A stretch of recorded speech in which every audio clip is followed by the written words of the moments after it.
I do. Like this past week, you know, pulled several different all-nighters, right? I pulled like But a it couple. doesn't feel like work. It doesn't feel like work. It's just something I love. It's like I want to, every single day I wake up, I want to improve this community and I want to make sure you all have a better experience in this community. And I want to make sure you get the results that you want, right? And I know there's other families out there who are in a very similar position who also want to get those results for their family, for their player. And I'm going to do whatever I can in order to figure out the way to be able to serve you all and serve them, right? So I think about that for you all as well. Like figure out, and I think about it this way. I'll say this too.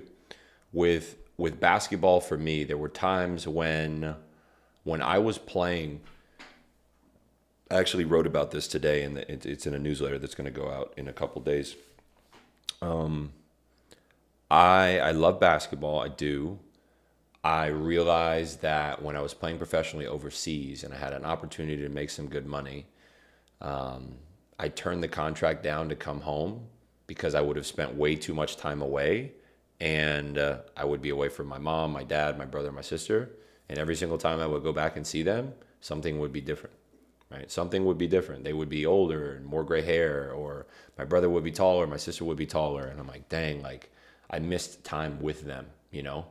And it's okay to make that sacrifice completely. It is, right? It's okay to make that sacrifice if you do want to make that sacrifice. I just knew for me that wasn't the life that I wanted to live. I felt like if I made the choice to go play in Taiwan, which is where I got this contract offer, I would only be making the choice because I wanted to make money. Money. That's it. And money's good. Like I think sometimes money should be money should be a factor in your decision. Money shouldn't be a determining factor, right?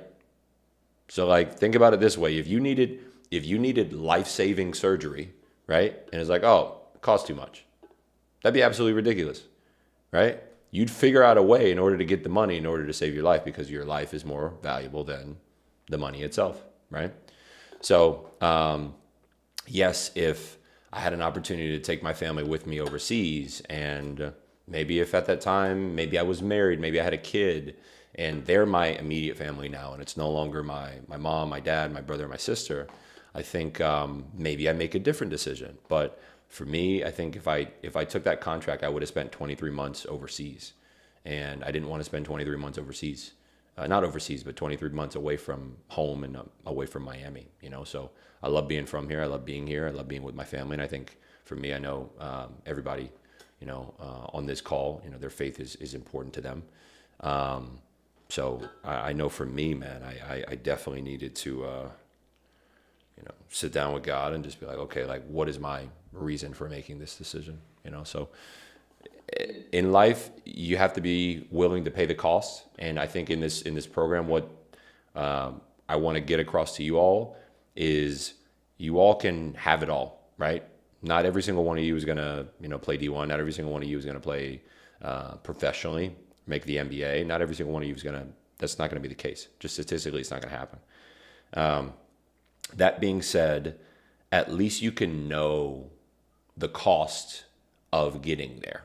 And you can make an educated decision as to, okay, I'm going to pay that cost, or no, I'm not going to pay that cost. It's not something that fulfills me, So, but good stuff. That helped me out to be able to share that. So thanks, Tiago. Yeah. Yep, cool. Malik, Connor, talk to me, fellas. Malik, you want to like turn the light on and like shut the blinds so like it's not glaring? You can go ahead and do that. But in the meantime, Connor, you can go ahead, brother, if you're done eating. We had our first day at school today. We're Uh-huh. finally back like school basketball workouts. We got a little dead period, Nice. so that was good to finally like. We can't do basketball until the 10th or the 11th, Okay. but we did like lifts and we're gonna have conditioning and lifts throughout the week, back and forth. So that's good. It's good to finally be back with the team. I'm I guess I had a pretty cool day because I think we talked about like me doing like student council stuff. I Mm-hmm. had to give like a pretty big speech. Mm-hmm. It was just like fun. How'd that That go? was cool. I was great. I was Good. really good. I practiced it. I Okay. So off to a good start. I'm excited, and then I'm picking up a lot of like Division 3 interest, which is good, like the academic schools. Mm-hmm. So I'm gonna get invited like some like not like it's not like elite camps invites. It's like 20-person gyms. Okay. Like so I'm getting invited to a lot of those. So we'll see how it goes. I'm excited. That's good, bro. I'm happy for you. Proud of you.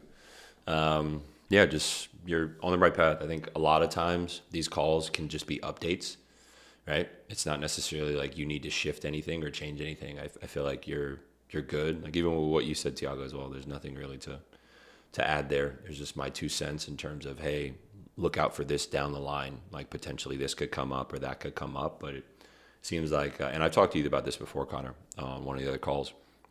Keep the main thing, right? So like, you can't necessarily make a legislative change within your student body. Like you can't get the teachers pay raises and put donuts in the vending machine. And by that time, 9 months go by and you're no longer at the school, right? So just figure out what is so important and what you want to optimize, what you want to get out of things. So Yeah, it was cool. So we had a big leadership change. We've had I go to a Catholic all boys school. okay, So we had a priest.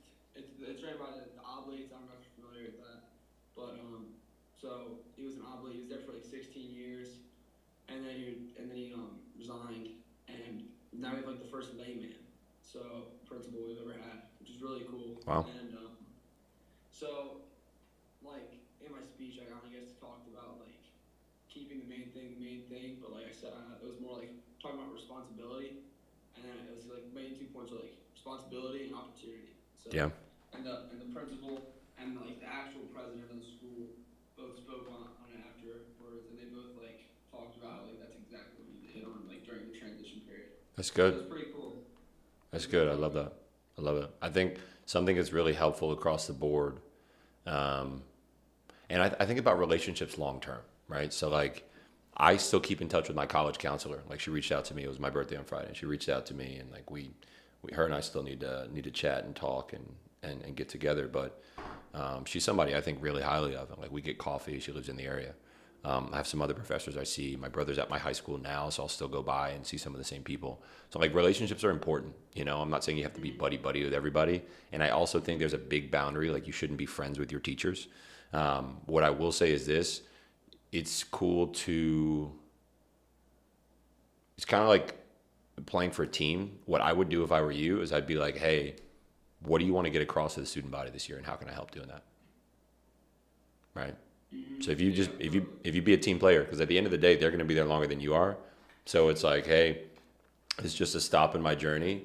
How do I how can I get a message across to the freshmen? How can I get a message across to sophomores, juniors and seniors as they go on to the next phase? Like what is the message that you all want to get across? And I think if you go and show that, hey, I want to be a part of what it is that you all are building, and I want to be a stepping stone here. Maybe you could be, I don't know, a booster later on in life in terms of like being able to pour back into the school, different things like that. I think it'd be cool.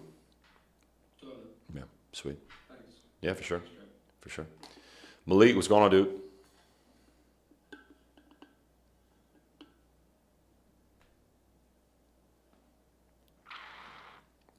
You're muted still. You'll see your microphone it has a line through it right now. It won't have a line through it once you unmute.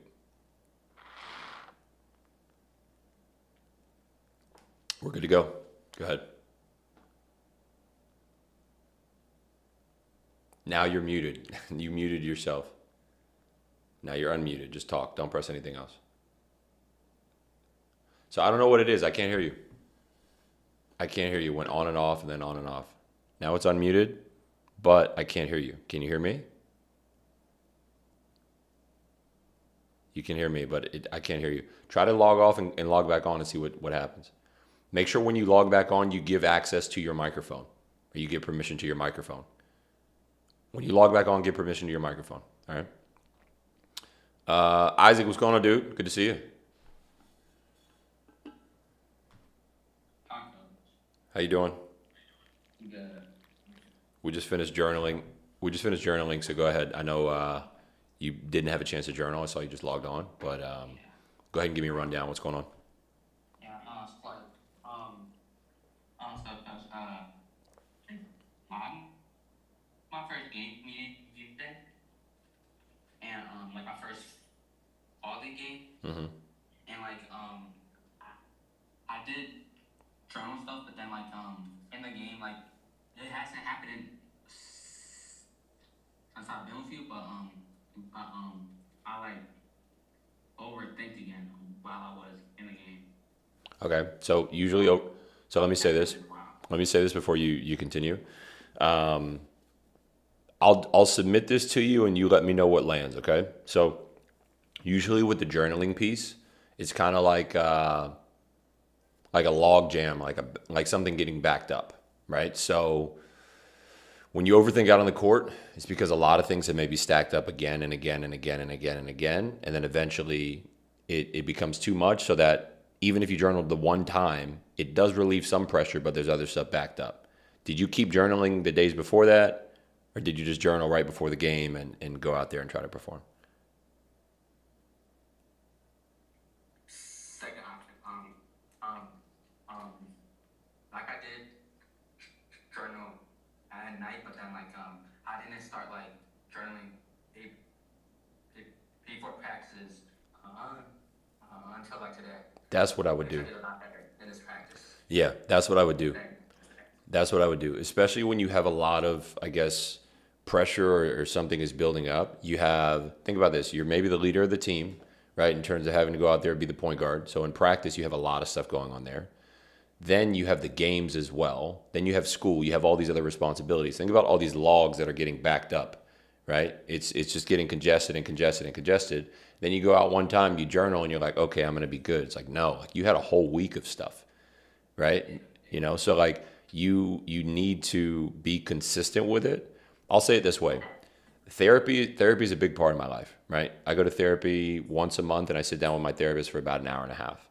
There were seasons in my life where I was really, really stressed and I had to process a whole lot. Instead of once a month, I did once a week, right? Maybe instead of an hour and a half, we did an hour, right? And then stuff eased up a little bit, but I didn't go from once a week to once a month. I said, okay, every other week now, right? Okay. And then I noticed every other week was, hey, that's a little too much. Let's go to once a month. And once a month is the perfect cadence for me right now, right? Yeah. And if I feel so good and I'm like, okay, forget it. Like I won't go to therapy for another 2 months or 3 months and then I'll come back, check in. For me, it just seems I may be at that point. I haven't really thought about it, to be quite honest with you, before I'm saying it now. But I like some sort of consistency in my life to be able to have regular check-ins, right? So I don't journal all the time. I don't. But I sit down and I process my thoughts on a regular basis. But I'll say this. I share this with your parents. I share this with you all too, right? This basket. Did we talk about this basket? Right? This basket is filled with journals and papers and other times that I've journaled. Plus I have journals that I've thrown away that I don't have anymore. I don't really wish I had them, but like a bunch of other journals from before. This probably weighs this is a good 25 pounds. So that's a lot of journaling and a lot of processing that I've done over, I don't know, this is like maybe a year and a half. This is like 2 years, that basket, 2 years plus, you know? So since I've done it so much, I can take a step back and I can be like, okay, like I don't need to do that. Maybe I just need to sit in silence with my thoughts because I've already done the exercise again and again and again. Right? So that's what I would do if I were you. I would just journal more consistently. And then I'll say this, once we identify the problem, it becomes a lot easier to solve. Some people would even say that when you identify the problem, it's already halfway solved. Right? Because we know what we're looking at. But have you ever hopped out on the court and something feels wrong, but you don't know what it is? Yeah. Yeah, right? I felt that way too, and it sucks. So the solution to that is identifying what it is. And then when you step out on the court, you may have the tools to be able to solve for it. Maybe you're out on the court and you realize, oh shoot, like What I feel is I don't know, frustration because I have a math test tomorrow and I didn't study for it. The solution is study for the math test when you have an opportunity to study for it. And then you can put it in the back of your mind and go out there on the court and kill. Because the math test has nothing to do with the way you're going to perform right now. Instead of just letting it sit there and float, right? So, was that helpful? Yeah, I was talking about should I go back to the fears confidence thing too? And if I do, how many times should I do? You could definitely do the fear to confidence framework. I think about it this way. I used to do the fear to confidence framework probably 5 days a week, at least 5 days a week. And I used to do it. There was the one that I did. It had a bunch of other emotions attached to it. This is kind of the same exact way. This is the fear to confidence framework that I gave you. That's all you need. You don't necessarily need the one that I used. But what I'll say is, yes, you could do the fear to confidence framework if you feel like it's necessary. It could help you with the journaling. It could help you with the processing. But it is going to get to a point for you where you just sit there and you identify, okay, is it fear? Is it me getting excited about something? Like there's some times when I feel excited about something and I feel weird. I'm like, hold on, why do I feel so excited about this? It's like, no, I mean, it's my birthday or this and just whatever it may be. You can use it if you feel like it's going to be helpful. Use it, but you don't necessarily need to use it every single day. All right? If you identify a fear, use it. But use it as a guide. Use it as a guide. I'm not opposed to you using it. Cool. Okay. Do you feel like you get a better answer if you use the fear to confidence framework or if you use something else? It has worked before, so yeah, I think so. Good. Yeah, use it. Definitely use it. Good stuff. Awesome. Malik, let's try this again, dude.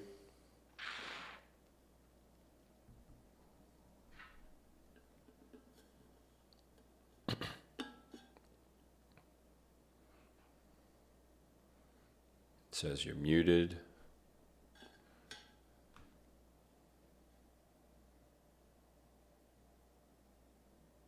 Let's see.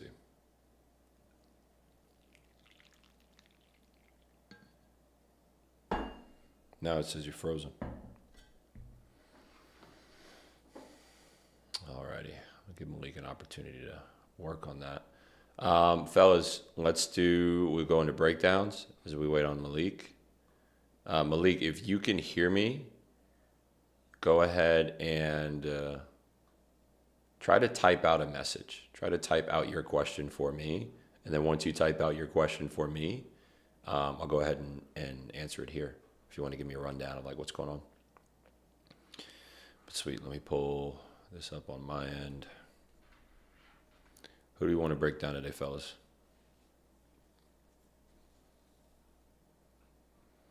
What are we thinking about? Go ahead, Isaac. Could we break down like Darius Acuff? Sure, what about him? Like I like how he's like super like aggressive offensively. Like he's like he's like a score first guard. Yeah. I think him like also playmaking too. Yeah. Okay. I'll do that. Something that I think is super important and I want you all to understand as well is when we do these breakdowns, I don't just want to do a breakdown just to do a breakdown. Okay. What I mean by that is this. I want you to understand what it is you want to get out of the breakdown. I know sometimes it's just going to be, hey, I don't know what, I just want to watch this player because I like, your answer to it can be, hey, I like watching this player because, I don't know, he's my favorite player. I like the way he plays defense. Or I like the way he plays offense. Or I like the way he, makes reads on a pick and roll or whatever it may be, right? That could be your answer and that's fine. But I do want you all to come in here with intention and say, okay, I want to watch this player and see how they do this one thing, because if you do it that way, you can understand how that player applies the skill. You can understand how you're going to apply what it is you're going to learn from that player. I'll say that. So Darius Acuff.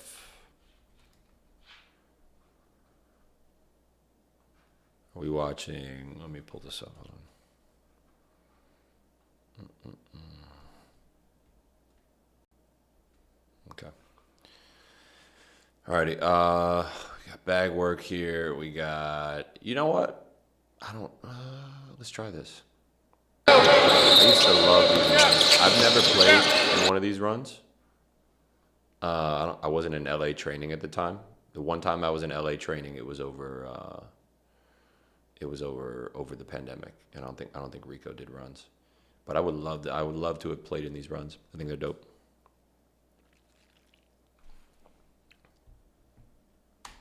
What do you want to watch in particular? Are you fine watching this, or do you want to watch? I know I got to zoom in. Are you fine? Yeah. Yeah, that's cool. All right, cool. So I want you all to see this and pick up basketball because I think this is really cool. What's the coverage? I can't see anything. Oh, I'm sorry, fellas. Yeah, I can't either. You know, I kind of got confused. I was gonna say that, but I don't. I kind of got confused I because thought you were still putting I it kind of up. got confused because I did it on the stream screen, but not this screen. What coverage is this?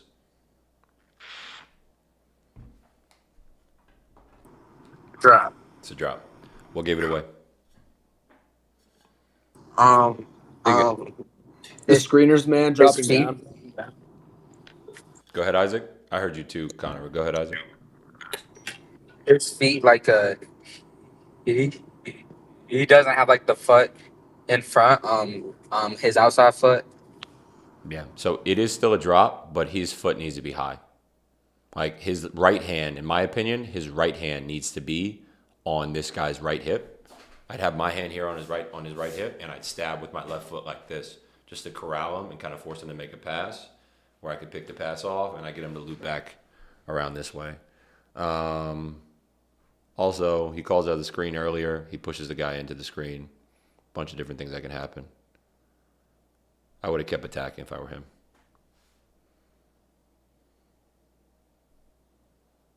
Pass back.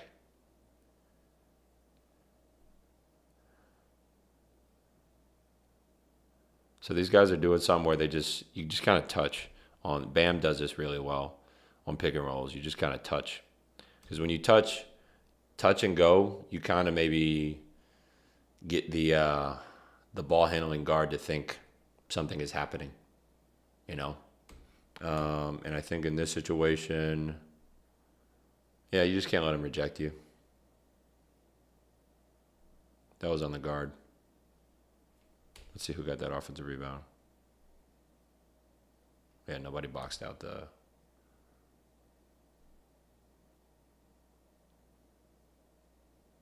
Where did that guy play? He was on UConn.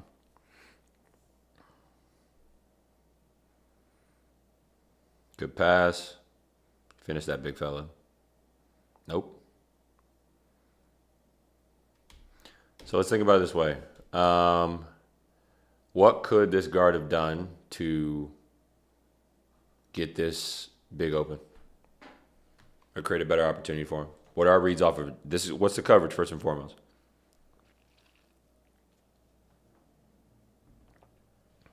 Show. Do you think this is a show? What is Wait, the goal? no. What do you say, Tiago? I said never mind. What's the goal? What's the goal of the show? To prevent the driver. Okay, did they do that? I forgot show and hedge were the same thing. Show and hedge are the same exact thing, yeah. So Yeah, that's why I said that. 'Cause I So forgot. no, you're good. You're good.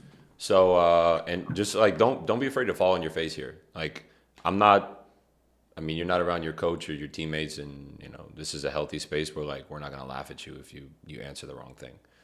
But think about this. Like, what is the goal of hedge?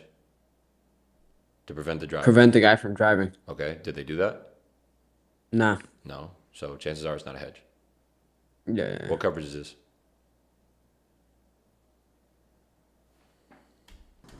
Drop. Yep. Drop. Okay. What are our looks in the drop? Your guard coming off this ball screen. What are our looks in the drop? Shoot. Okay. Shoot.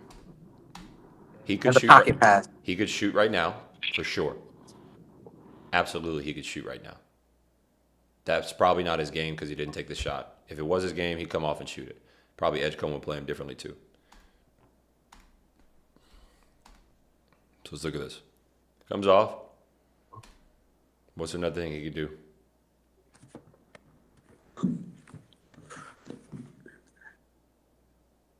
The big man could pop.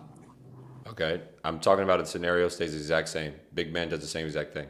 You're the guard. You can only change what you do as a guard.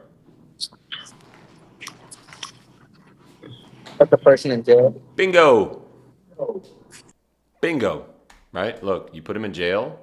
Now you're really playing 2-on-1, and look how much space look how much space you put this guy in. Right? You put him in jail. You slow down. You press up on Edgecomb. Okay?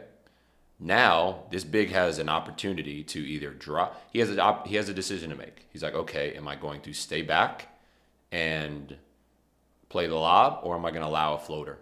Right? And if Edgecomb's behind you and you lean forward and float the ball, that's a bucket. He can't block you. Right? So all you need is a split second. All you need is an advantage. You turn that corner, you get the advantage. He threw a right-handed pass too, by the way, which is a very tough pass because that could potentially get picked off. So you want to develop that left-hand pocket pass. Not everybody has that, okay? But you're coming off this way. You want to be patient. You slow down. Think about all the space. If you stop right here and you put Edgecomb in jail and you're right here, this big is in a tough situation.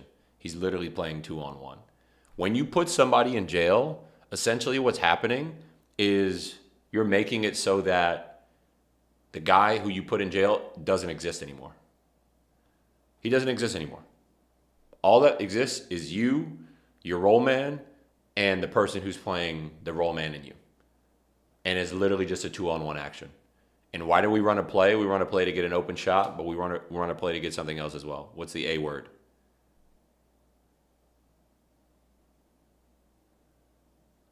What's the A word? Say it again. We run a play to get an open shot, but we also run a play. We run an action to get what? The word starts with an A. We want to get what?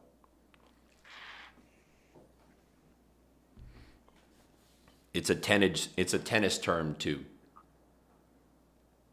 Advantage. Bingo. We want to get an advantage. And if Edgecomb was on your back right here and you're playing 2-on-1, that looks like an advantage to me. 2-on-1, it's a huge advantage. This guy rolls hard, this guy has to naturally go with him, and then you have 2 points. All because you slowed down and put an athletic guard in jail. Right? Edgecomb's strengths, he's an athletic guard, right? He has a horizontal advantage against most people he plays against. He's a strong guy too, but I don't care who you are. If you're running and you're a very athletic person and I stop, you have to stop as well. Otherwise, what gets called? A foul. A foul. And if you get Edgecomb in foul trouble, he's out the game now. So this is why a guy like Luka, granted Luka is 6'9", and he's a big guy. I haven't seen him in person, but I think Luka's shorter than me. Okay. That being said, Luka's probably 6'8". Okay. He has the size to be able to come off of a pick and roll. He gets us an advantage. You don't have to be super fast. You just have to be quick enough. So look at this, right? Does this guy look like the quickest guard in the world? No, he doesn't. All he needed was a step. Look at the step. Boom. Edgecomb's look when he starts his run in, and look when Edgecomb starts his run in. Now Edgecomb starts. Just a millisecond. That's all you need. Then you get the advantage. They come off the screen and you slow down, you back up into Edgecomb. And then now, once you back him up, what happens if when you're running, you're in a low athletic position, correct? Right? Yes. You're in a low athletic position when you're running, okay? If you're in a low athletic position when you are running and somebody stops you, how does your body change?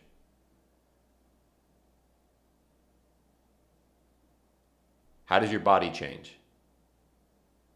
If you're running and you're low and somebody hits you, what happens? What will you naturally do? You're shorter. Oh, wait. No, No. if you're low, You have more balance. no, and, but like, if you're low and you're running and then somebody hits you, what will you then do? Lose balance. No, not necessarily. You'll You stand up. will. You'll stand Oh, up, wait. right? Oh, If you're low and you're running and somebody hits you, you're gonna stand up naturally, right? Am I Yeah. wrong? no. Okay. Does that make sense to you all? Yeah. All right. Yeah. And are you quicker or slower when you stand up straight? Slower. And if Edgecomb stands up straight and he has a horizontal advantage and he's quicker, wouldn't you take his advantage away by slowing down? Yeah. So now he's just another guy. Right? Now, if he's Wemby and you slow down, probably not the wisest thing to do because he's still going to have a vertical advantage. He maybe has the reach to be able to tap the ball away or something like that. So maybe, I don't know, you maybe go into Wemby's hip and then you speed up and then create some sort of, I don't know, change of direction there. But I say all that to say, you slow down, you stop Edgecomb, he has to stand up now. You take away his advantage, and now you're playing a 2-on-1 with these guys on the backside. Make sense? Yeah. All right, cool.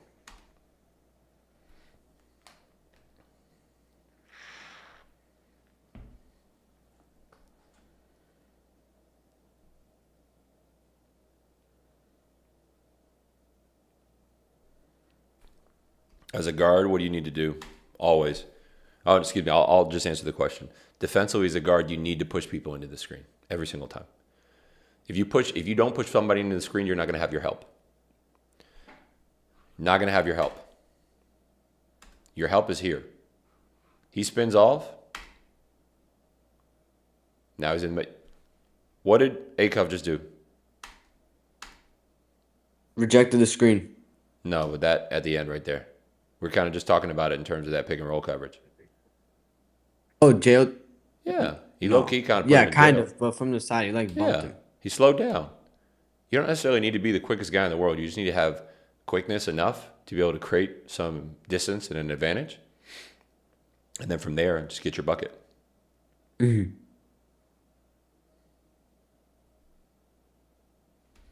What I would do in this situation right here, and it's so funny how film breakdowns work. We're only 42 seconds in, and we've probably been doing this for a good 10 minutes.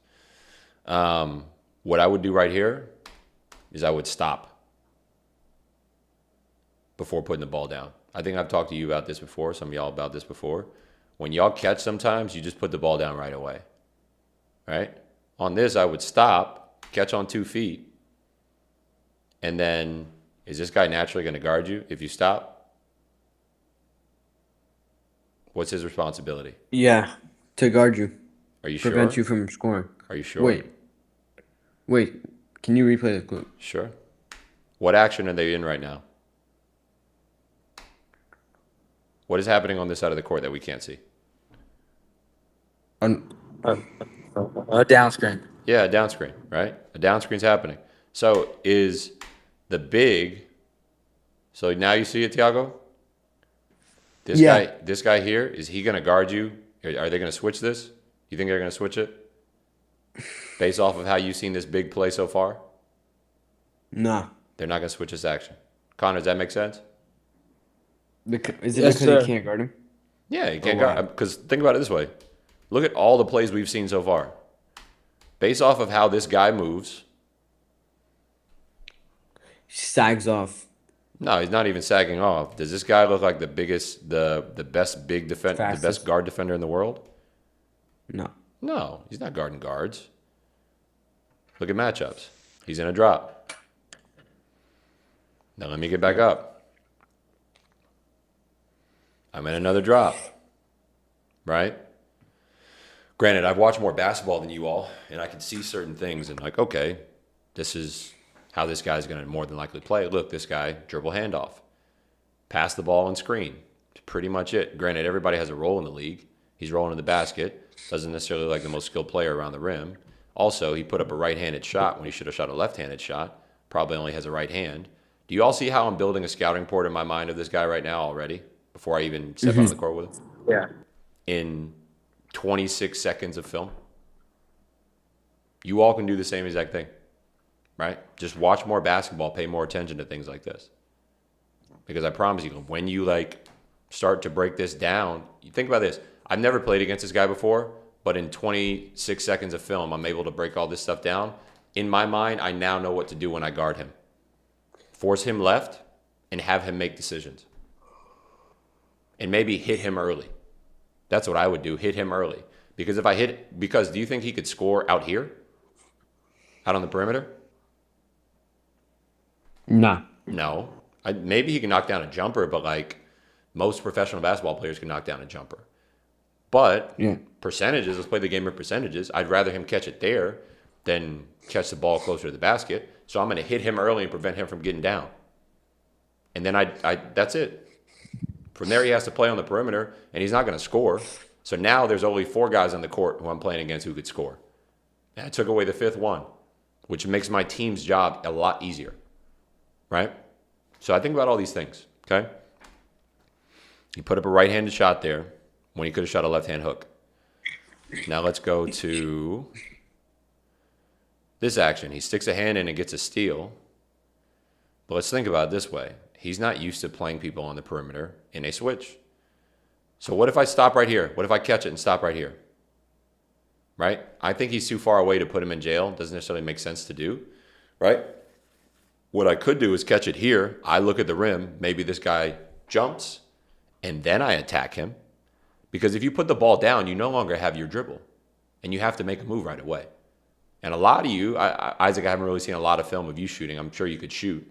But I know for a fact, Connor, I know you're a shooter. I know Tiago, you're a shooter. And I know Malik, you're a shooter as well. So all y'all are shooters. In a situation like this, I'm just catching. I'm not putting up a shot yet. Unless you feel like you got it like that, cool, put up a shot. But in a situation like this, I'm holding the ball and I'm seeing what this guy does. Right? Also, think about it this way. If you put up a shot fake, is this guy ready to switch back on the big? Do you think he is? This guy No, here, it'll be late. he'd be late. And if you put up a shot fake, will this guy probably react to it? Yeah. So who's going to be open?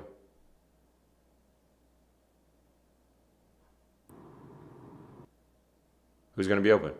The roller. The roller. And if the roller's not open, who's going to be open?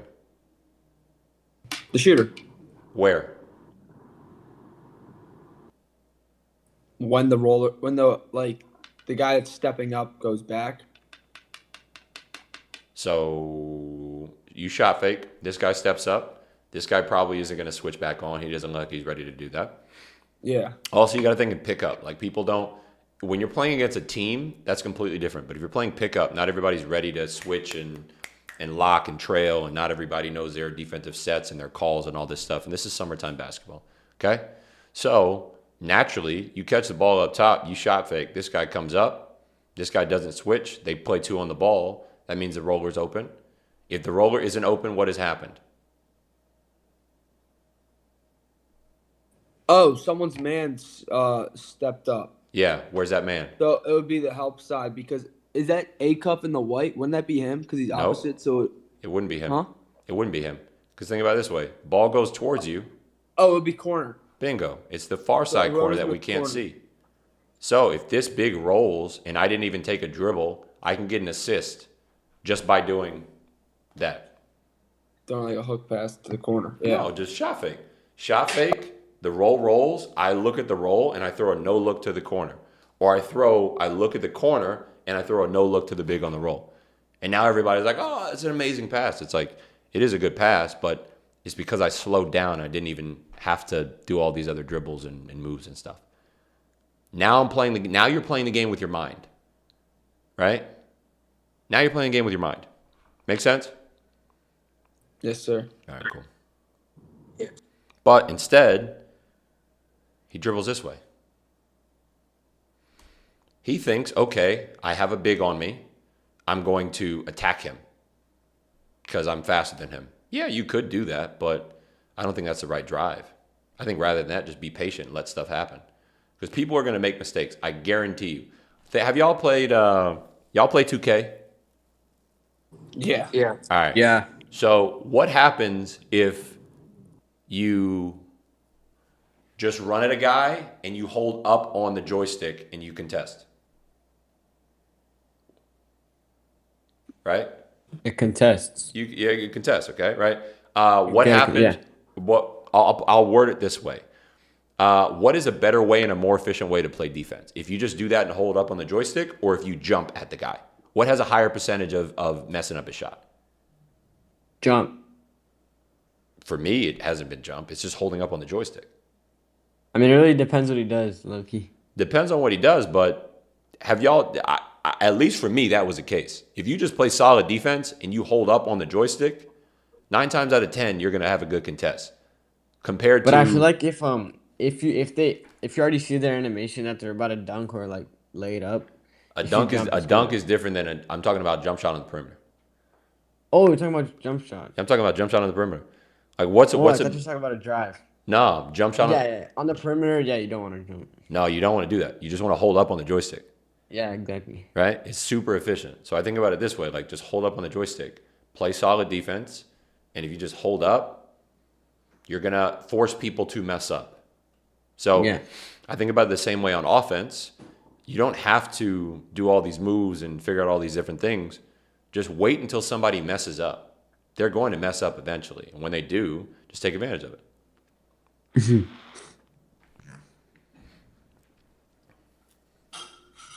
And spacing is super important.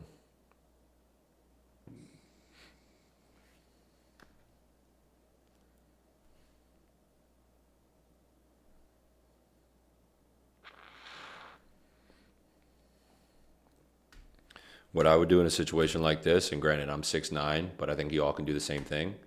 Never pick up your dribble. If you're Caleb Love right here, I would drive and I would put the ball behind my back or go between the legs now and push this guy on his back, right? I go here, push him on his back. I can either go to a pull-up or I can go into a post-up now if he's still there.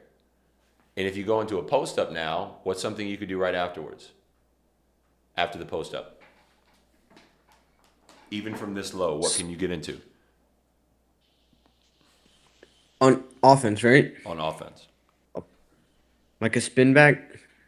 No, a ball screen. Oh, You can get to a ball screen here. Because look, if he still had his dribble, it'll be one-on-one in the post. The big comes in and sets the screen here. Now he puts this guy in a weird situation, and now they're playing basketball. You can like, I don't want you to pick up your dribble at all. Because like, look, what is this guy going to do it right here? He's going to take one dribble. Look at the basket. He just took one dribble. Think about your teammates. I would rather you all, if you have the skill set, I think about it this way. I played pickup basketball before, specifically against the third category of players who, either people who are at my level or people who are lower than me. Maybe not necessarily like people who are better than me. Probably not the case. But I played pickup basketball before with these people, and I said to myself, if they get a turnover, it's my fault. Why is it my fault? If they get a turnover. Because you're the best. Because, be more specific. Let's start raising our hands because we're speaking over one another. Go ahead, Isaac. You can control what you do with the ball. You cannot control what they do with the ball. Kind of, sort of. Okay. Somebody else? Why is it my fault that my teammate got a turnover? You Spacing? Not necessarily. Connor, you said it, but why? Why? Because I'm the best. Because you're like a leader and you can like facilitate and like really like be a floor general. So like, taking kind of controlling the game.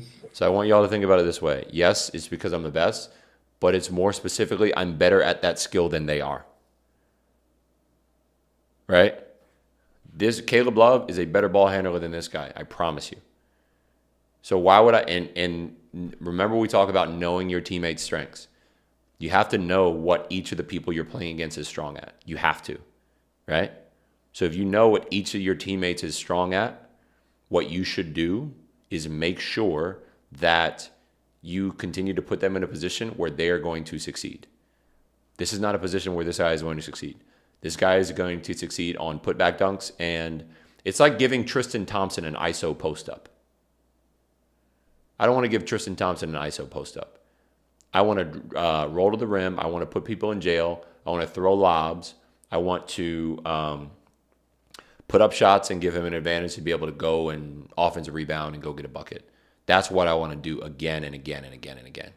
That's it. I don't want to do all this other fancy stuff, okay? So I'd be in a post up there. This guy eventually passes you. Think about this. This guy passed you the ball back. Why even get to that in the first place? Hold your dribble. Be patient. Okay, I didn't get by him. Let me put the ball down behind my back.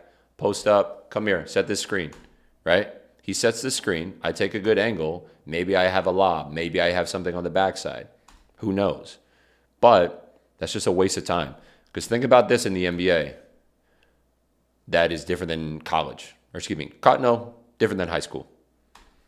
How many seconds is this? Let's see. 1, 2, 3. Granted, it's slow-mo. But let's say that's 3 seconds right there. That's 3 seconds off the shot clock that we didn't need to go off the shot clock.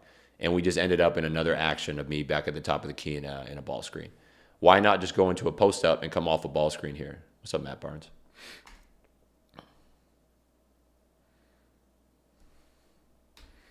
And again, that's not a good screen in my opinion. He just ISOs. That sucks.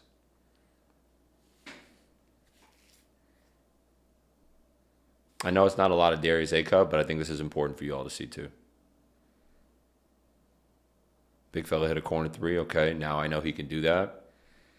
Okay, let me set him up for success now.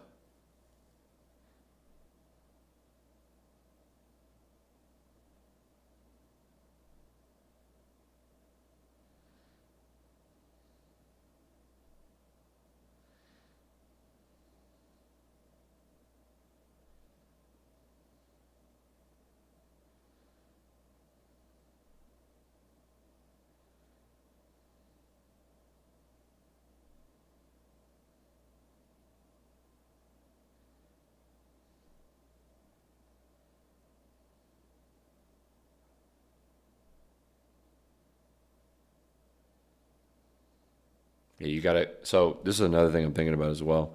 In a situation like this, let's think about advantages. If you can handle the ball and you're big, what you should end up in is a post up. If you're against the guard, if they cut you off. I forgot this name. This is not Donovan Klingon. I know it's not. I forgot this. Caravan. Caravan. It's Alex Caravan. Yeah. So Caravan needs to go and keep attacking this. He could potentially put him in jail. Think about it this way. If Caravan puts this guy and puts Caleb Love in jail, this guy rolls down the middle of the basket. That's potentially a lob, and then you put this guy in a situation where he has to guard 2 people. Right? Keep doing that again and again and again and again. Jay Hill, what's going on, brother? All right, so yeah, and look at this advantage. He picks up the ball when he doesn't have to pick up the ball. Just put the ball between your legs and get to a post up. LeBron would never just pass the ball back up top. Put the ball in between your legs, get to a post up, and take care of that advantage. Now Caravan makes himself a screener. He goes in the middle of the paint, float game, bucket, has to be 2.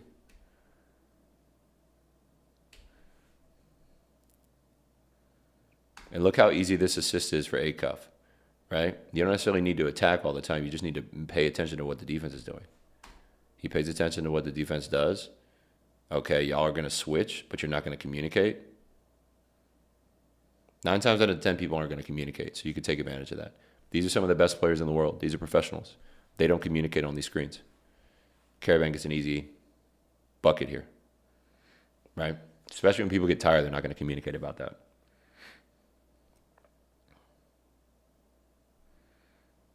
Love's going to try to get a bucket here. He has a mismatch. No, he passes the ball back, and they just run offense.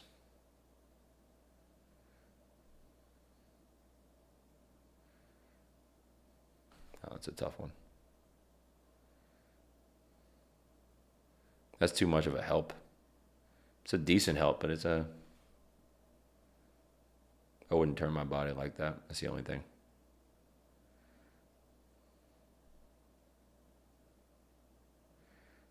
I'm going to keep this running, but no, I'll stop it. What are some thoughts and takeaways so far? I know we're only about 2 minutes in, but what are some thoughts and takeaways so far? Go ahead, raise your hands. Go ahead, Connor.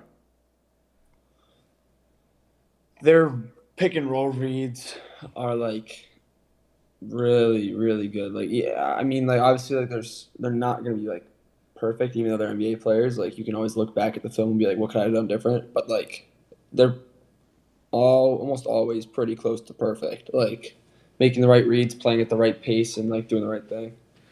Kind of, sort of. I mean, like we're pointing to stuff right now that like can be better. I think everything's a lot slower.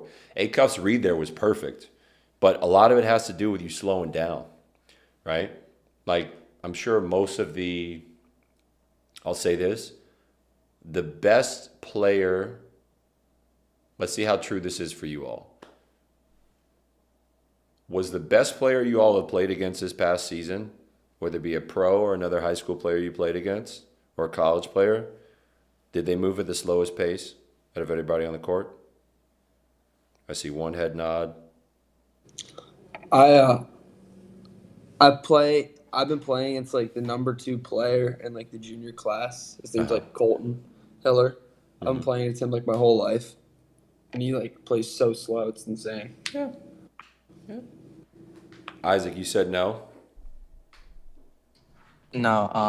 No, and the dude who like I play against a lot, who was like the best player that I've played, he's just like he's around 6'2", but he's really aggressive downhill.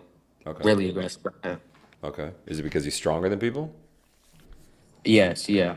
Okay. So that's probably why. Like usually, like if I don't know, it's kind of like a running back. Like a running back doesn't have to be, if they're stronger than you, they could just run through your face. Like Marshawn Lynch. Like he's not necessarily the slow. Yeah, granted he's super quick. I don't know if that's the best example, but I think y'all get the point I was making. I think Connor, for you specifically, I think you're the only senior on the call. So no, you playing against some pretty slow guys, methodical guys. Or some other takeaways. Isaac, go ahead. I'm like, how about like make your team like the best that they can be by like giving them the ball in like places that they can that they can have success. Yeah, exactly. Know your teammates, right? Know your personnel, KYP. Put them in the positions they need to be in order to be successful on the court. It's extremely important. Tiago, Malik. I don't know, Malik, you're working. I was gonna say know your personnel also. Cool. Yeah, super important. Super important. Know your personnel. And Malik, I don't know what the issue Like is today. mismatches and stuff. Yeah, exactly, mismatches. But no, Malik, I don't know what it is with your setup today. But no, if you want to drop a message with your point, go ahead, drop a message. I'm sorry this is happening.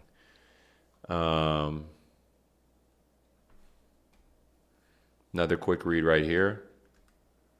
You get a high ball screen. You can kind of tell if you're Acuff.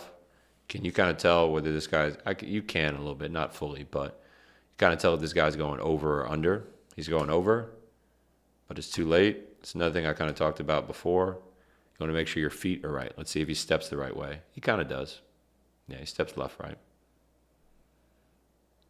Good rear view contest. Very good rear view contest, in my opinion.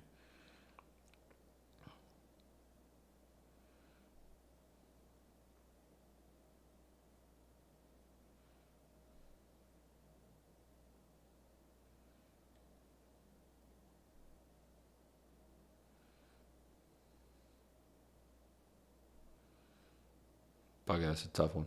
He's shifty. Who is that? Is that LeBaron LeBaron? Filan. That's what I He thought. would play at Bama. He's Yeah. at Bama. That's what I thought it was.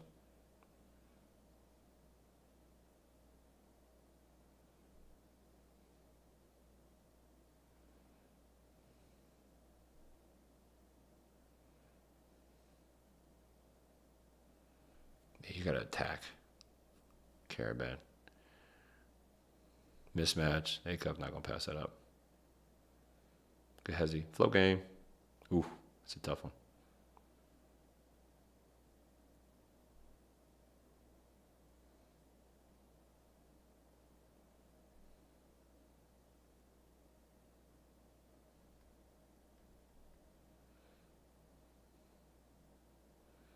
It's kind of like the same act. Damn, that's a bank. It's kind of like the same action we talked about before. Just pin down. Got up a quick shot.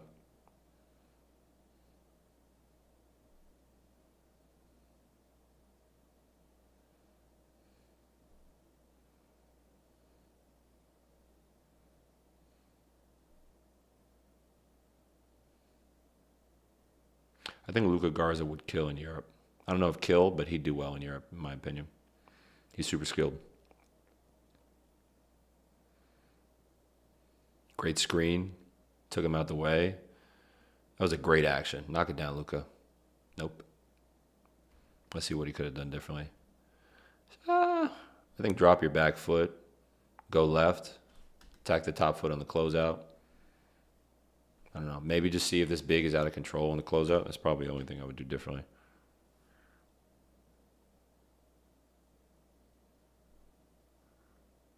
Good finish.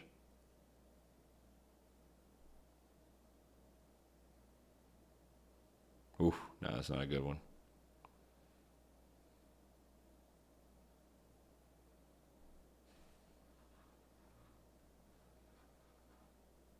No, okay.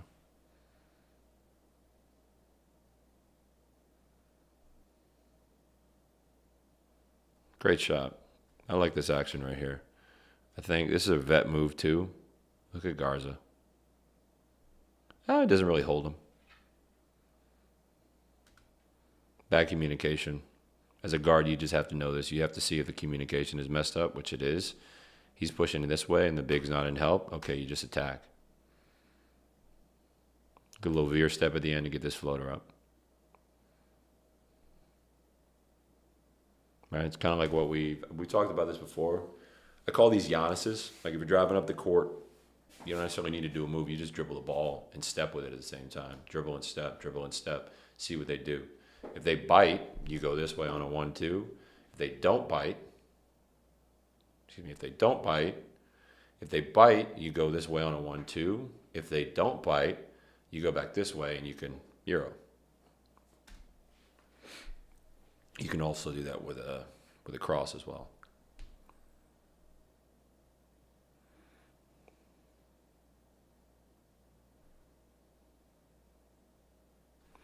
This is why on a rebound you should never, I don't believe in necessarily boxing. I don't believe in hitting. Because if you get in a pushing match, it's really just leverage at the end of the day. The reason Big Fella got it is because he pushed him in the back. But if you hit first, also Garza's just not in a great position. Shots from this side of the court are going where? Shots out the corner are going where? 9 times out of 10. Long, right? To the opposite side. Or it's going short and it's ending up right here.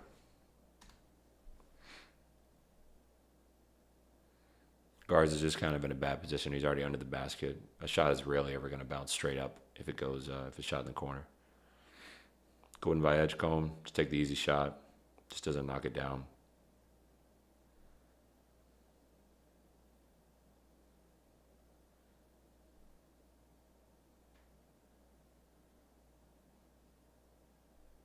Juzang, nope. What I would do here, honestly,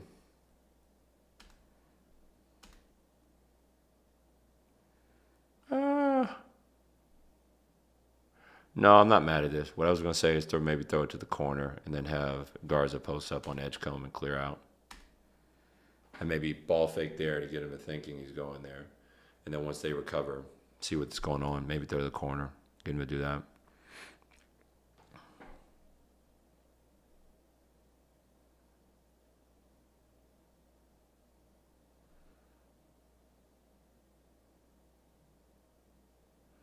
Float. In my opinion, that's got to be a float. That's going to be a block. Way to fight, big fella. And Garza's getting punked.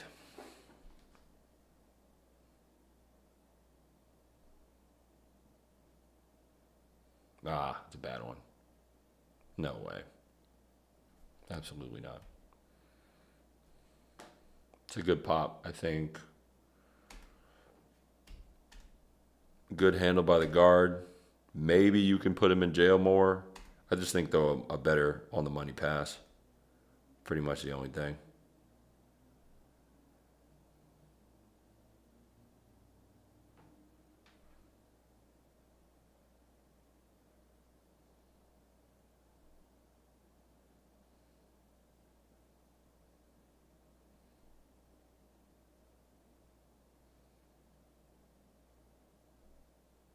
Bucket.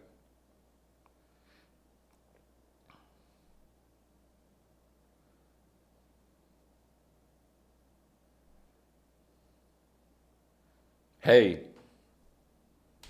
Quick read.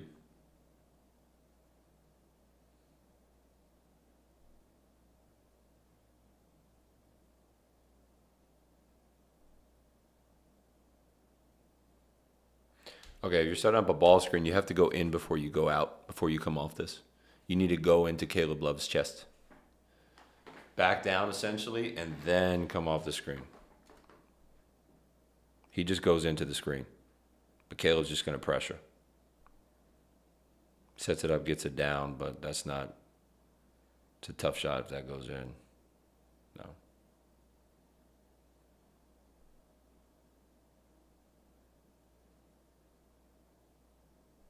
Bucket.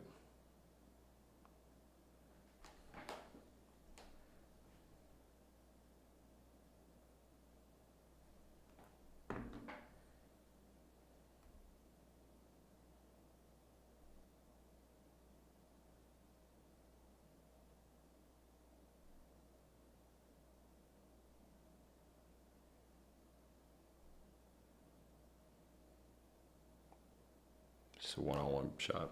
Another one of the reasons I like watching these pickup games,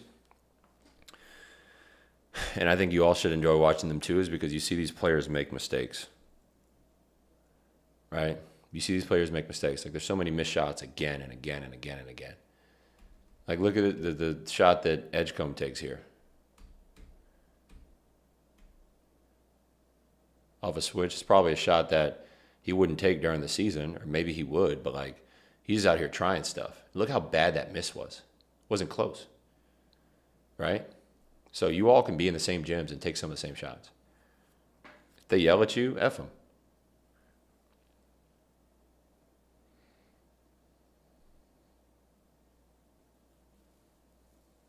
I'm not telling you all to take bad shots, but work on your games.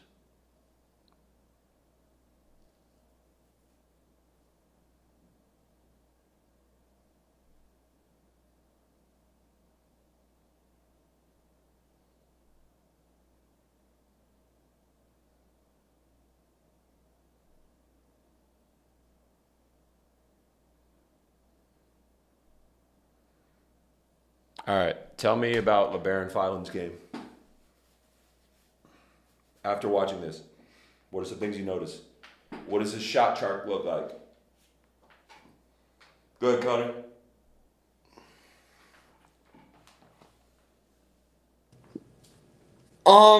The big thing with him is he can like really use his dribble to get wherever he wants. Mm-hmm. So, but I don't know. I wasn't really focusing as much on like what spots he was getting to, as much as like how he was getting to the spots. Okay. On the shot charts. I would start paying attention to that because Oh, yeah. yes, you know, have you ever heard the saying $1 million move, $2 finish? Yeah, no, for sure. All right. So he has $1 million move, yes, but his finishes are also $1 million. And at the end of the day, I don't care how you get to your spot. I just care you get to your spot. Yeah. You can run through somebody's face and get to your spot. You can back him No, down. totally. You could do a crossover. You could do Hezzy and, you know, mix him and James Harden between cross again and again and get to your spot. I just care you get to your spot and get a bucket, right? I thought it was pretty even though. What do you mean? Like between the three levels. For me, it wasn't. Most of his shots for me have been where?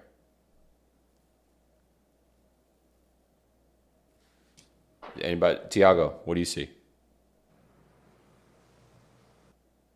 He likes taking his shots from inside the arc. Mid-range specifically. So let's look at this. Yeah. Connor, let's go backwards and count. All right? Inside like the I don't know how to say it, like the rectangle kind of. Into the paint? The paint, yeah, yeah, I forgot. Right to the paint.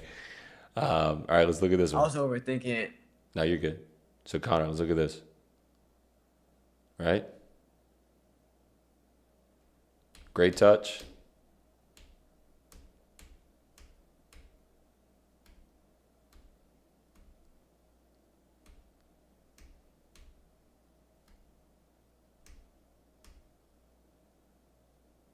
Where's that one?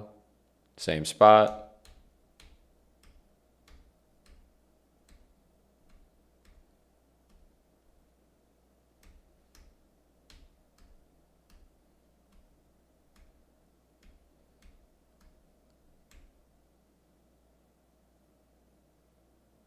That was long. Yeah, you're right. They miss a lot of shots in this. They miss a lot. So Right. pay it. Like, the reason I don't want to watch highlight reels all the time, and I like watching these 'Cause summer runs. there's no missed shots. No, there's missed shots. Like it's natural. Like I've seen great players go in a gym and stink it up. Yeah. And I played against them, and I'd be like, this guy's on contract in the NBA. I just bust his ass. Like, Yeah. it's real. And it's going to grow your confidence. It's going to build your confidence. Do you think a lot of it's them like trying new things because it's the summer, or do you think it's like they're human? It's because Like they're their human. VJ shot. It's because they're human. Nobody shoots. There's only a handful of guys, if that, in the NBA who shoot 50% from the three, from the field. They're going to miss more than half the shots they take. Let's say this. Let's say you see VJ Edgecomb miss 3 shots in a row in a summer league game, or excuse me, in a pickup game like this, and then he goes off and hits 4 in a row. Right? Everyone's gonna be like, "Oh wow, he's so good." Granted, he is. He's a very good player. That being said, like, the numbers kind of even out. Right? Players miss threes all the time. Players miss shots all the time. They're human beings. And the more you learn to attack them, I'm telling you, your confidence is just going to shoot through the roof. Because you're going to get in rooms like this. God willing, you get in rooms like this. And you just go out here and kill. All right, so let's keep looking at his shots. He sprays to the corner here.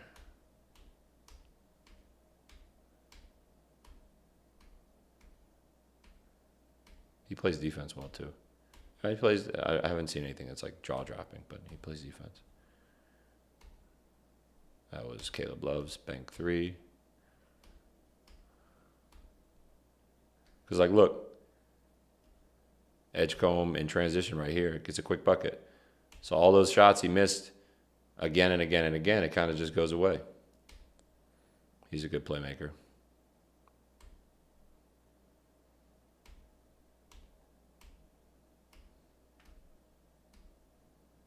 Here's another one.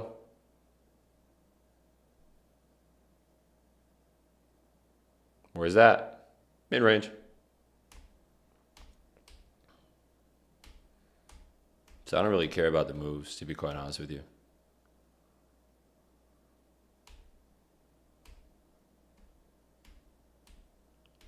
Let's see.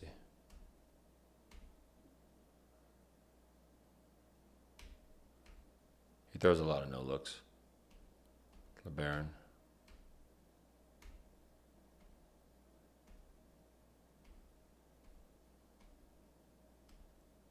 It's the beginning of the video. What do you think of Caleb Love? Because I've heard a lot of like mixed opinions about Caleb Love.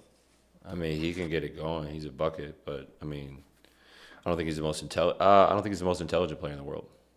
I think like you can go get a bucket and kill at a certain level, but like the reads I'm talking about are elite reads. Slow the game down, no rush. Just Isaac, good to see you, dude. I think Isaac just signed off. No, Isaac's still here.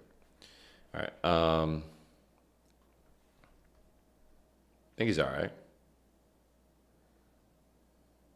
Missed layup. So yeah, the 3 shots that I've seen LeBaron Filan hit have been all mid-range. So I want you paying attention to that stuff, Connor. Like that's super, super, super important. That's super, super, super important. All right. He was like that in college, right? LeBaron? Yeah. I don't really watch his college game. I've seen the one game I saw him play was Arkansas versus Alabama, and he had like Acuff had like 40 something, and he had like 30 something, I think. Yeah, they always battle. Yeah, they It's always cool. battle. Looks like they have most of the Sixers team here because I see like Adam Bona. I see like Yeah. obviously VJ. A lot of guys will LeBron. travel together. Like if so, Really? sometimes they'll do. Sometimes Because they have they'll like be like, Caravan huh? and they have like Caravan, that point guard for the Kings. Yeah, Like you can see all the NBA logos shirts. yeah. So usually what happens? You see who's courtside too? Coaches. Yeah, coaches from these teams. So usually like here's 76ers, here's 76ers again, right? So I don't know who that is. It doesn't look like KP.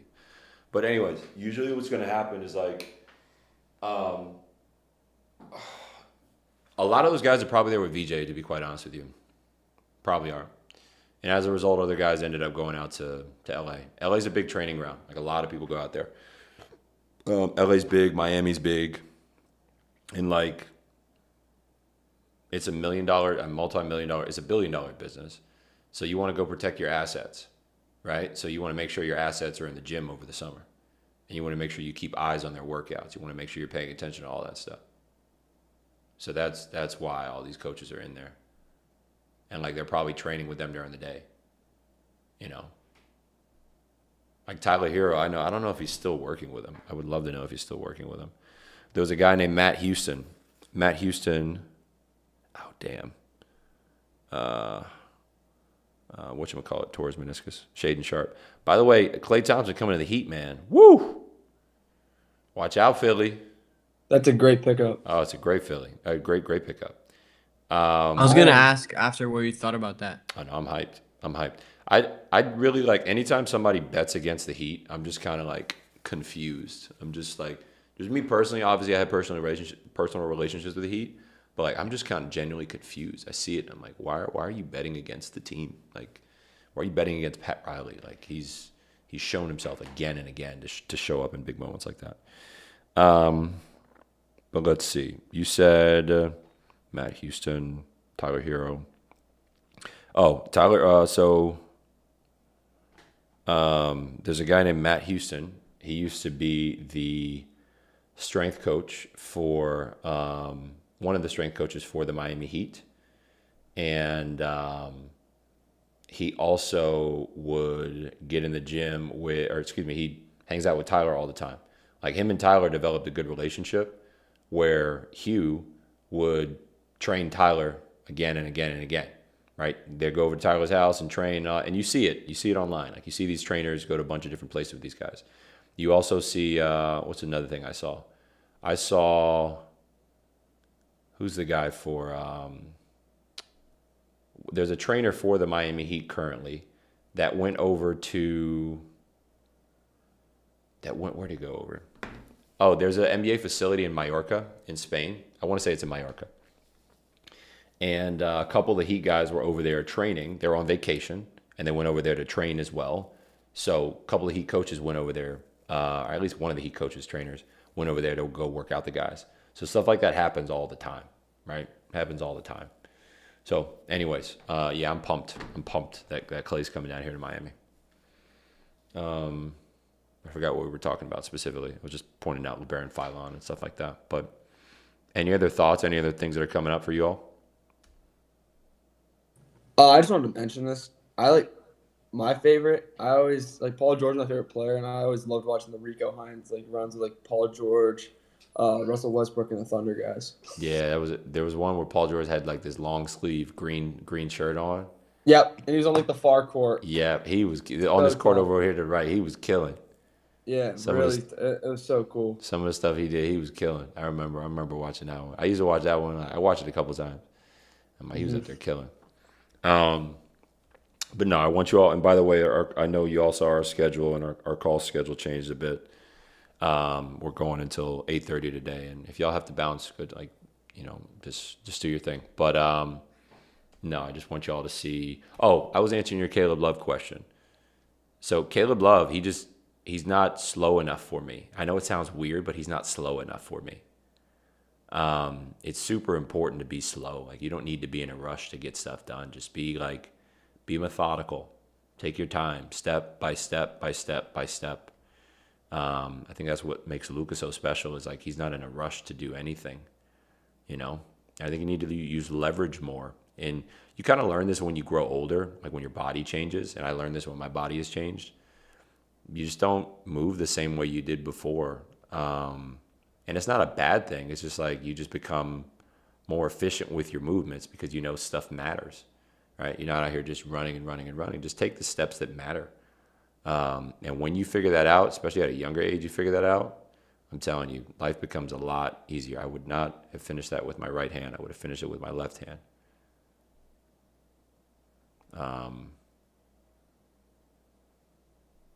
Yeah, I would not have finished that. I finished that with my left hand or go up, try to punch it with my left hand. Yeah. Another mid-range jumper. Oh, that was the one we saw before. So, yeah, Connor, my one critique of I guess critique of what it is that you said. I'd pay attention more to the finish than I would to the move. It's kind of like we talked about before. It's like you said, remember you asked me that question? It's like, hey, like, how do you know when to dunk on somebody or how do you know what hand to finish with on the rim? I was like, I don't care what hand you finish with. I just care that you finish. That's what I was thinking of when you said that. And I was, I've been watching with the other guys, but LeBaron's, like, I would say, like, probably got the most, like, wiggle to him on the court. And that's something that I'm always told I need to, like, work on, get a little more, like, wiggle to my game. Because, like, I'm a bigger guard, so, like, oftentimes I won't, like, really, like, do a lot of moves or, like, a combo move on somebody. I'll really just, like, shield the ball with my body. Yeah. Walk it, like, maybe do, like, a little spin up and down the court. Like, things like that. Like, do, like, a pound into their chest and, like, space it out. Mm-hmm. Things like that. So, like, that's mainly why I was watching him. It wasn't, like, VJ, all these guys. Yeah. I know what you're saying, though. I totally agree. Yeah. It's just little things like that. You know, I know that, like, yeah, it's cool how the UCLA guys will go out there and hoop. Ooh, damn. Come here. Walk up. No, he missed that. But yeah, things like that. That's just, I know it is helpful to have that. Like, think about this. VJ missed all those shots. Now look at this. Super simple. That's an easy jumper for him. Granted, he did wait a little bit long, but like, he's patient. He gets a switch on a big who's not necessarily used to guarding him. Bad communication. They close out late. He hits a bucket.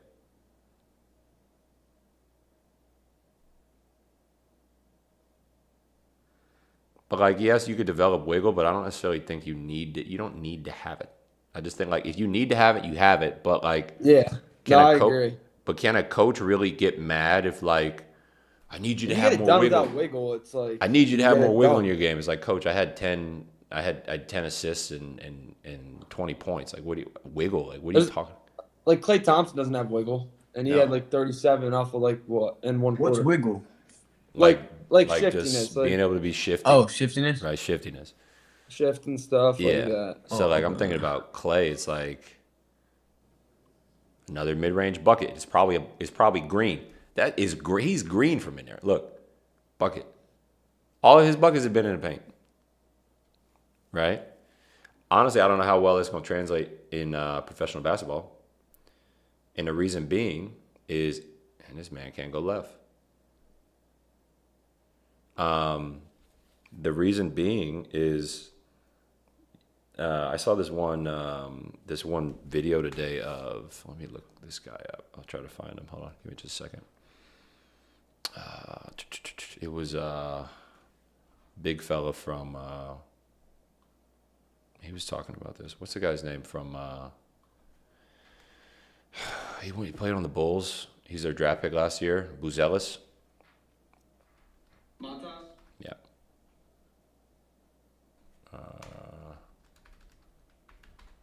He said something on All the Smoke, and he was like, "It's like, yeah, they don't let me shoot twos." Did y'all see that?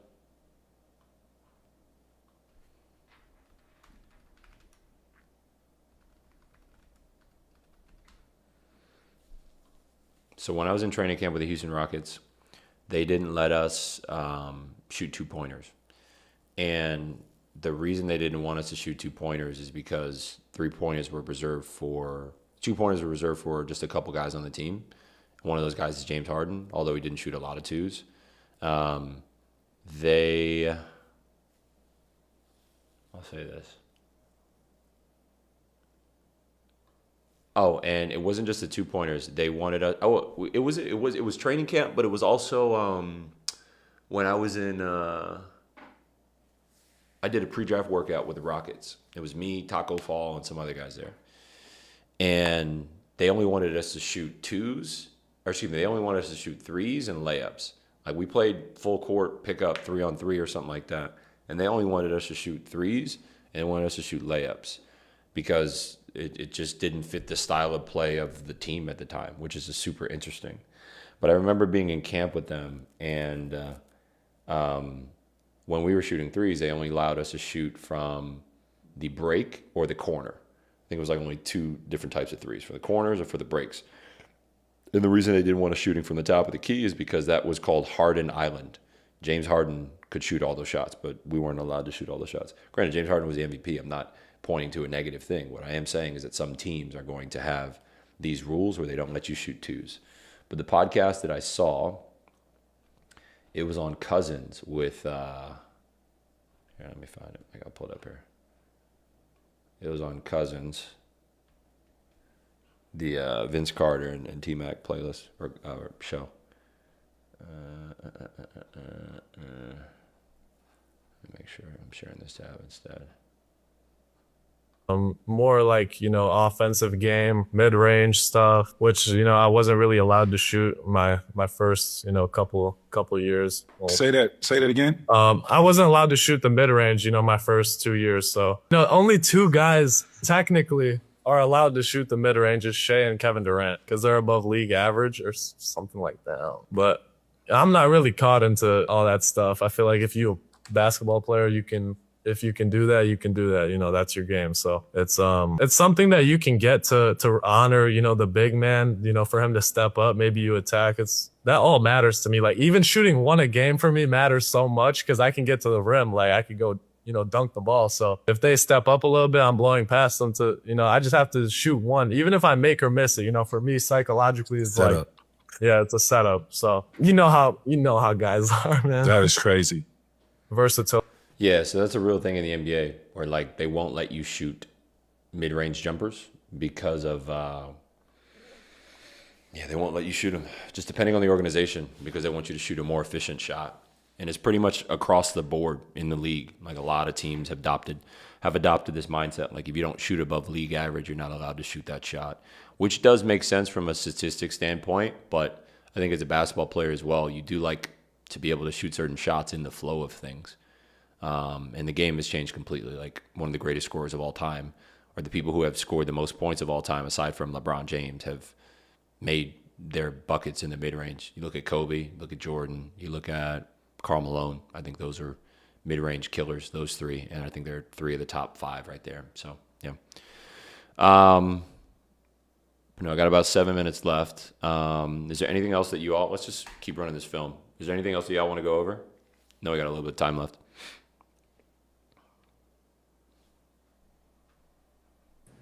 Can we keep watching this? Yeah, sure. And I want you to start judging people's games. I'm not saying in a negative way of like, oh, this guy's trash. I don't want you to do that. Granted, some people are not great. But I just want you to start thinking about, okay, like what I said about this big, he can't go left.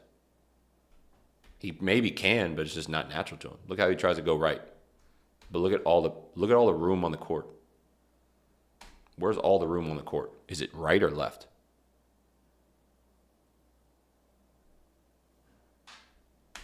Left.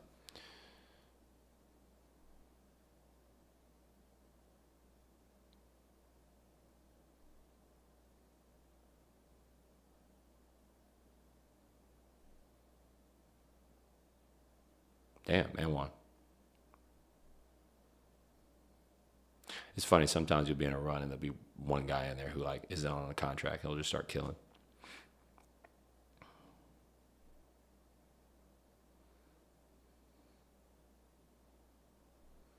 The main test of somebody isn't if they can do it one day, it's if you can do it every single day. Like, can you come into the gym and kill every single day? Granted, there's some days where you're not going to be playing well. I get that. It was a tough bucket by BJ for sure. But there's some days where you won't be able to Some days you're not gonna have great days. I've been in pickup at times, and I've killed on certain days, and other days I didn't kill. It happens. Right? Tough bucket, way to get to the basket. Remember what I said about the big tapping as well? See how he touches and goes? I think Bona, like you said, the guy from Philly, when the screen's going by, he just touches his hip. Can maybe create an advantage or something. Maybe you could do a light push.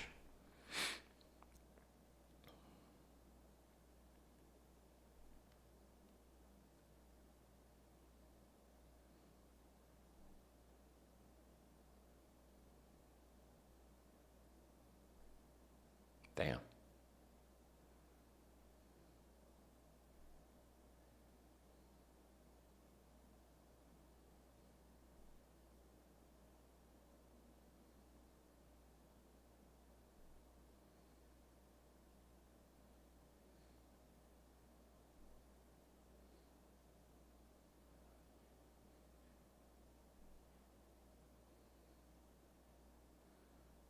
Also, when it comes to making a move, VJ just does the same move again and again. Look.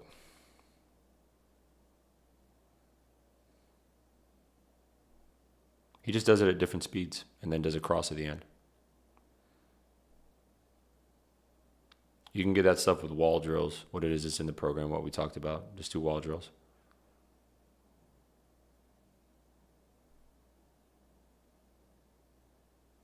Gets a good angle, gets the mismatch, pulls the ball out.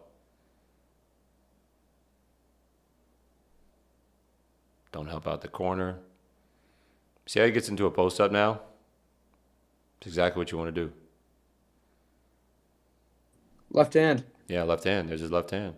He's finished with the left hand a couple times, but in terms of like pushing the ball at the court, it's not his strength.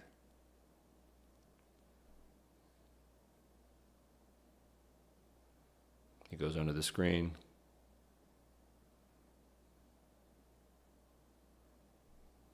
Caleb puts it up. Another thing, like, look at VJ again. Same move. VJ might not notice he does it either. But you start to notice it. You watch his film. It's like, okay, cool. I know he's going to go right, and then maybe he's going to try to cross back left. The two moves, I haven't seen him go right and keep going. I've seen him go right, and if I hold him to it and I stay solid, he's eventually going to shoot that step back, which he's done again and again. Right? He's done it twice. He's done it 3 times at least.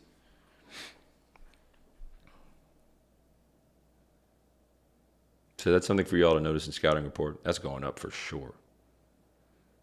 He be getting them up.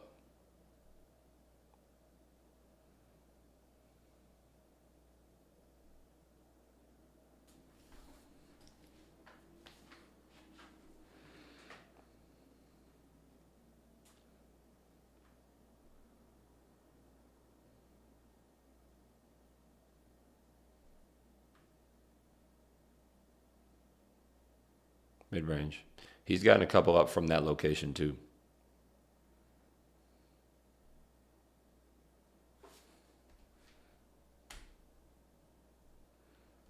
I would, I don't know what I would do here. Let me look at it. I'd take a different angle. I'd attack here. So sometimes when you come off a screen, you have to attack the opposite way in order to get a better angle. So I would attack his high foot, and then I would put the ball, I go here, he'd cut me off, and I put the ball behind my back. Now I have a better angle to come off that screen instead of just going straight down. Because if you go straight down, the big is now prepared. But if you attack here, the big now has to shift over here too. Who's behind Bona? He has to shift over here too. And then now you have a better advantage coming off the screen. That pass is open too, by the way. Kind of, sort of, but not fully. It's a very tough one. You have a very, very tight window. You could throw a no-look here, to be quite honest with you. Garza's open right now if you throw the ball right here. Y'all see that? Yeah? Yeah. If you throw the ball right He's kind here. of he's kind of stealing the other guy off. Kind of, sort of. So if you throw it in a position, if you throw it But right he's not here, like showing the motion. right hand hook, Garza is Garza is open. You just got to lead him to the basket. Yeah. Right? So that this is a professional thing too, because like you really don't need that much space to get an assist. You just need an advantage. Because you know, as soon as this happens, you come off the screen, somebody's open. Mathematically, somebody's open, right? It's just natural. Throw a pocket, left-hand pocket. Throw it. Not there. Okay, turn. Guards is open. Throw a hook pass, bounce pass, lead him. Layup. Easy bucket. And now we're going back on the other side.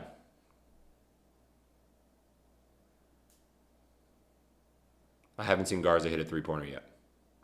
He can hit them, but I haven't seen him hit one yet.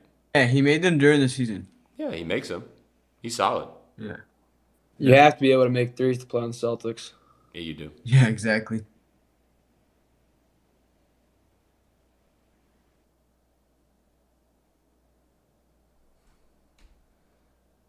He does a good job he extends the ball here to make sure it doesn't get stripped. But guy's long arms, reaches in, gets it. It's tough to avoid. You can Manu Ginobili it, like bring the ball in super close. Good finish by big fella. He's made some solid reads. Not the cleanest in transition, but he's made some solid reads.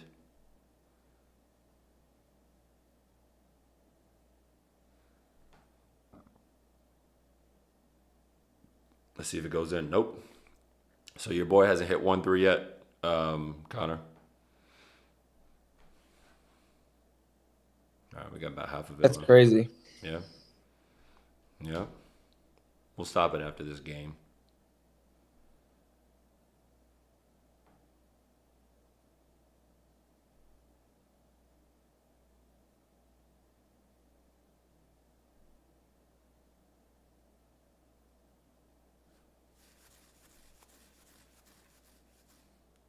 Good hands, big fella.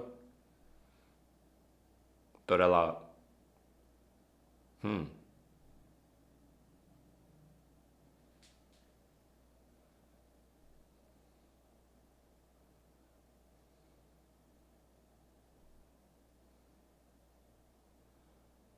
That was tough. What I would probably do is that's a travel. It looked 1, like 2, one. 3. That's a travel. That's a travel. It was tough, but it was a travel. Yeah, I did notice. I did notice that. I didn't realize you put that on the last one. 1, 2, 3. You can say it's a gather, but no, bro, you travel. It was not a gather because he extended it. Yeah. Have y'all seen?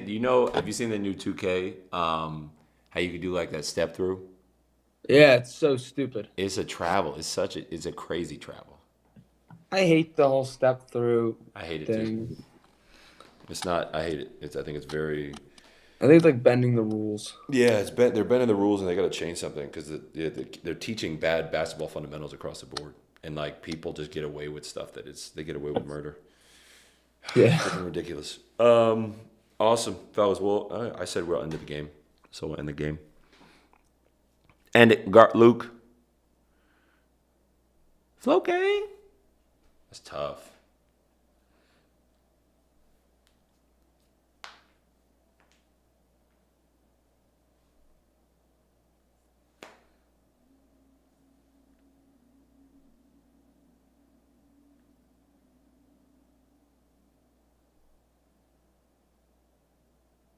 Bucket. You can just tell some players just get to their spots and they shoot.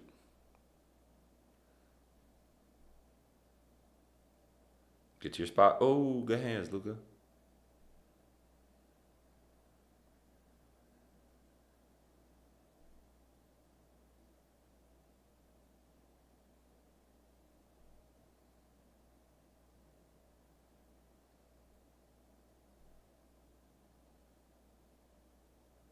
The Baron's really active. He hit a bucket on him though. Ball game. He's active, but that's what I was saying. Like he's not. Oh damn, he smoked it. Smoked it for game. For game. He's not somebody I would say like is a lockdown defender. He's athletic. Who even is that guy? The guy on the Kings, I don't know. I have no idea. He's doing his thing. Speaking of the Kings, he doesn't play for the Kings anymore. But when I met him, he was The Rosen. no, he was on the Kings G League team when we met. I'm going live on Thursday with Gabe Vincent. Oh, Gabe Vincent's tough. Yeah, Gabe's. Yeah, you said that's your boy, right? Yeah, Gabe's a buddy of mine. We played together in the G League. So we met my first year in the G League. I think it was maybe his first or second year in the G League. But he was on a two-way with the Kings team. We played them. They ended up dogging us. Like, they had a really good game against us. And the Heat signed him to a two-way right after that. So that's how he ended up with the Miami Heat organization, and ended up playing with the Heat, started in the NBA Finals. But Gabe's an undrafted guy. Gabe was undrafted. I'm going to be live with Gabe at 4:30 on Wednesday. I already put that up on YouTube. I'll show you. What's the name of the guy in the green? He played at UCLA. Johnny Juzang. That's what it was. Yeah. Yeah, Johnny Juzang. I knew it was Jace because there was Jaime and then there was Johnny Juzang. Yep, Jaime and Johnny Juzang. But yep. So y'all can set up anytime I go live. So we're gonna do these calls every single Monday, obviously, and y'all are in the program, so you're on these calls. But then we also have. Let me just make sure I'm sharing here too, for the people at home. So y'all are in the program, so you're going to be on these calls, obviously, the Varsity Huddles that we do every single Monday. What I'm more than likely going to do, I'm kind of just going to talk this out loud to you all. The program is going to shift, and it's going to be more on a subscription basis. So instead of this is really for your parents, and I'll speak to your parents about this, but it's really going to be a subscription-based thing. And the varsity performance system, specifically the breakdowns, the calls that we do like this is going to be a separate community. This is going to be for you all, right? Not every family in the program is going to be a basketball family. Some people still are going to benefit from calls like this. So we'll still do something along the lines of this. But no, I just wanted to clarify that with you all as to what all this stuff looks like. But you're all going to be on these calls on Mondays, so there's nothing to do there. On Tuesdays, I do something called Chalk Talks. So essentially, it's like me breaking down film on a live stream, kind of similar to what we're doing now. But nobody else is going to be there. It's just going to be me talking to the chat and things like that. And then I don't know if it's going to be once a week. I don't know if it's going to be twice. I don't know how often I'm going to do this. But when I'm able to, I'm going to do it. And what it's going to be is going to be an episode of The Rookie and the Vet, which is my show. And specifically what The Rookie and the Vet is about is how to make it in sports according to those who have made it in sports. So Gabe is a guy who's made it in sports. It used to be just basketball, but I've been talking to some guys in other sports as well, and they want to come on. So it's going to shift and transition into that as well, and so is the program, right? So I'm going to be live with Gabe on Thursday at 4:30. So if you go to YouTube and you just press notify me, you just turn on a notification that allows YouTube to message you when I'm on live with Gabe. Another thing I'm going to be doing, I'm going to be interviewing Gabe, yes, and we'll sit down, we'll chat and all that stuff, but you all can hop in the chat and ask questions, right? Y'all can hop in the chat, ask questions, and I'll get to your questions, obviously if it makes sense. And if it's respectful, I know y'all are going to be respectful, but I know maybe somebody watching the live stream, maybe they're going to, I don't know, do whatever. But no, that's that. Just want to share that with you fellas so you know what to expect going forward. Cool. All right, boys, any questions for me before we wrap it up this week? What are some takeaways? Sure, thank you. Give me one takeaway each, please. Being versatile as a scorer, verifying on is gonna, once film starts coming up more, it's gonna start realizing that he's very mid-range heavy, and you can play him onto his mid-range. Yeah. That's not necessarily a bad thing though. I think about it this way: if you can go to the mid range, you can get to your spot. That's a bucket. But if you get to the mid range, you also have to be able to spray, right? You have to be able to create shots for other people. So he's either getting in the mid range, getting his bucket, getting to the basket, or getting his assist. So there's ways he could develop his game after that, which is cool. Tiago, go ahead. I'm trying to think right now, but let me think. I was gonna say some advice about when playing pickup, but because I don't have anything. Just go out. Honestly, I was honestly thinking about that when When you're playing pickup, just go try stuff. not necessarily just go try stuff. Go out there and go hoop. Yeah, just go hoop. Just go hoop. Yeah. I'm not telling you to do like a one leg step back, 360, whatever. Like, just go out there and hoop. Go out there and try stuff. My thing is go out there and make reads. Like, make the right basketball play. Like, I'm not asking you to shoot a contested jumper over 3 people. I'm not asking you to do that. If the game calls for it, sure, but it's very rare the game calls for it. If you're the guy on the court, you need to be taking shots against 2 people, 3 people sometimes, and that's that. But just learn how to like make the right reads. That's the main thing for me. If you all become experts at being able to make reads, you're going to be great basketball players. I promise you that. There's no ifs, ands, or buts, right? So there's that. And then Malik, man, I'm sorry that happened today in terms of you not getting to speak up because of the mic and the setup. But if you have a takeaway, just drop it to me in the community, and I'll green light it there.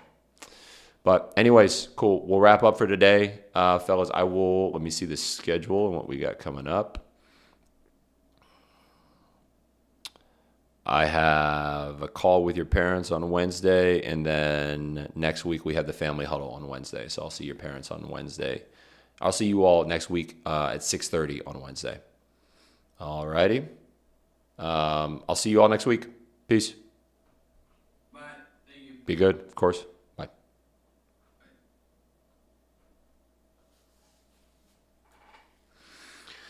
All righty. Stream. I think somebody's still watching on YouTube. Appreciate the love. Yeah, as I mentioned before, we're going to be doing, you see the schedule on YouTube. I'm going to post it once a week. So you are going to be able to see what it is, what the deal is on YouTube. And then if you haven't already, go ahead and subscribe. If you are the parent of a athlete, if you are the parent of an athlete, let's say, your teenager is trying to make it in basketball, or they're trying to make it in soccer or football, whatever the sport is, I want you to go ahead and get this framework. This is called the car ride home framework. And essentially, I help you walk through the car ride home. Regardless of the sport, this is something that you really are going to need. And I see a lot of parents struggle with this in terms of what it is that they say to their player after the call, before the call, before they get home. Let's say it was a bad game, awkward game, whatever it is, rough practice, or not getting playing time, whatever it is, you all need the right tools to be able to speak to your player in that way. If you're a player, put your parents on, tell them to go ahead and click this link and go ahead and sign up for that. And then also, I just got done working with the players in my program. I run several different programs. One is called the Varsity Performance System. That's what those players I was just on a call with are in. But for those who, and that's specifically for basketball, right? Right now, that is a closed door, and I'm specifically working with them on the things I'm working with them on. I'll probably open it up at some point in the future to new attendees. But for you as parents, what I want you to do specifically, just sign up I'll send you the framework, you sign up for the newsletter, I send you a bunch of value during the week. And then if you want to join the community that their parents are in, these players, their parents are in this community as well. It's called the front seat.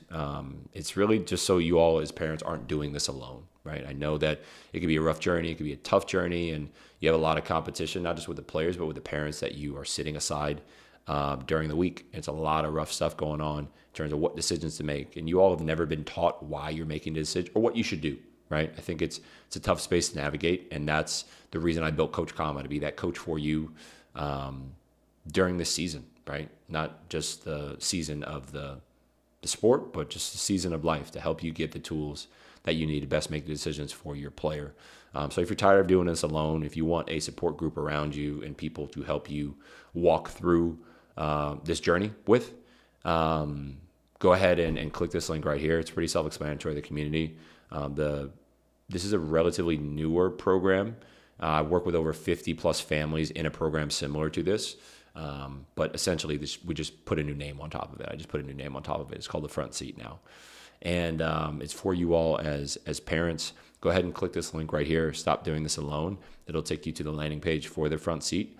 And from there, you're going to be able to understand what the program's about. And for the next 30 families who come into the program, we're doing $300 off, right? It's a monthly subscription, $297 a month. Normally it's $597 a month, but for the next 30 families, I'm doing $300 off. And there's a bonus that I throw in at the end as well. But anyways, I'll see you all on the inside. If you haven't already, subscribe to this YouTube channel, subscribe to my Instagram as well. I post a lot of great content there, and I look forward to chatting with you all there. But I try to make it as easy as possible to be able to navigate what it is that I do, how I speak to people, how I coach, the communities that I've created. Thank God. And I look forward to connecting with you all there. Look forward to seeing with you all there. And also, go ahead and press that notification button. I know I'm giving you a lot of different things to do. If you just want to pick one thing, just pick one thing. I'm live with Gabe Vincent on Thursday. Gabe's a buddy of mine. We played together in the G League, and he was with the Miami Heat and started in the NBA Finals with them against the, this is like 2023, I think. 2023, 2024, one of those finals.